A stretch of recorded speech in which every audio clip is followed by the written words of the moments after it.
Библейские сюжеты, традиционные русские обряды и осетинский нартовский эпос сплелись воедино в групповой выставке художников Юрия Прищепы, Александра Скоморохова и Зураба Мостиева.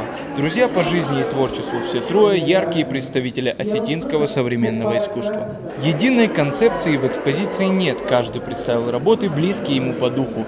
Глубокая философия выступает на полотнах Юрия Прищепы. Творчество Александра Скоморохова отличает изысканная цветная графика и веселая авангардная скульптура. Во всем видна сложная работа над формой и композицией. А в своих произведениях Зураб Мостиев путем оригинального языка показал осетинский жизненный уклад, народное творчество и древнюю архитектуру.